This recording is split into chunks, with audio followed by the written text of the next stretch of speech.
গুরুর চরণের দিব্য জল পান করি মেনে গঙ্গার জল, চরণের ধুলো গায়ে মেখে জন্মের পাপ যে মেটে,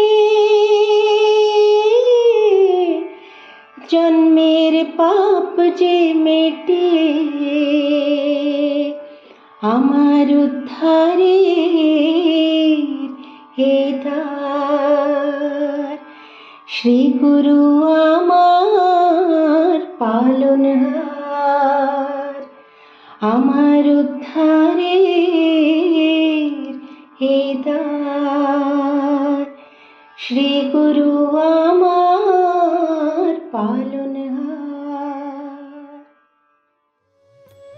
শ্রী গুরু ভাগবত দ্বিতীয় খণ্ড, মূল রচনা ডক্টর চন্দ্রভানু শতপথী, পর্ব 144। এই পর্বে আমরা আলোচনা করব ধর্মীয় অনুদান।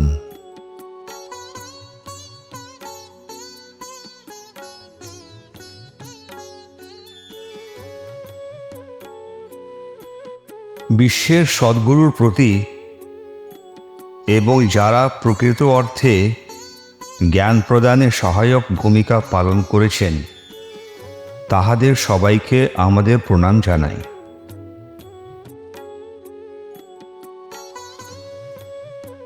একটি প্রাণহীন বা অজীব বস্তুদান একটি সহজ ব্যাপার, কিন্তু জীবন্ত বস্তুদান উত্তম বা মহামূল্যের মানা হয়।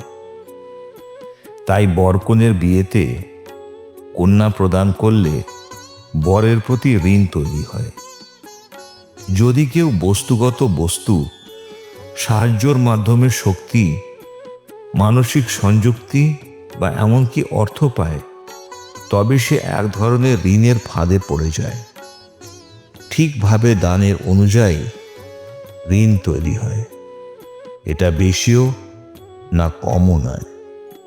যে ব্যক্তি অন্য ব্যক্তির শ্রমের ফল অপব্যবহার করে, তা ছলে বা লুটপাটের মাধ্যমে সে প্রবাদ ঋণে পড়ে এবং ভবিষ্যতে অনেক জন্মে তাকে ফেরত দিতে হবে। যদি কেউ কারো কাছ থেকে কিছু নেয়, তবে তাকে এই জীবনে বা পরবর্তী জীবনে এবং তাও পূর্ব নির্ধারিত স্থানে এবং পূর্ব নির্ধারিত মুহূর্তে তা ফিরিয়ে দিতে হবে। একজন গুরু যে তার ভক্তদের কাছ থেকে তার নিজের ঘর তৈরির জন্য অনুদান গ্রহণ করেন, তিনি ঐশ্বরিক সদ্গুরু নন। সদ্গুরু হলেন করুণার গাছের মতো এবং তিনি তার ভক্তদের ভালোবাসেন, মানে ভক্তবৎসল কৃপাতরু। শ্রী গুরু কেবলমাত্র ভক্তের আবেগ সন্তুষ্টির জন্য দক্ষিণা বা দান গ্রহণ করেন। একজন সদ্গুরু যখন ঈশ্বরকে উপলব্ধি করেছেন, তখন তার এমন জাগতিক আসক্তি কিভাবে থাকতে পারে? দান দাতার লোভ বৃত্তি কমায় এবং তার মানসিক দিগন্তকে প্রশস্ত করে। বস্তুগত জিনিস শ্রী গুরুকে দান করার মাধ্যমে ভক্ত বিনিময়ে সূক্ষ্ম জিনিস যেমন আশীর্বাদ ইত্যাদি পায়। একজন শ্রী গুরুকে যা কিছু দেয়, তার বিনিময়ে সে সর্বদা উপকার পাবে।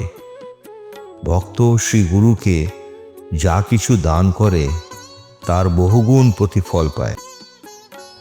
শ্রী গুরুর চরণে আমাদের সবাইকার সাষ্টাঙ্গ প্রণাম।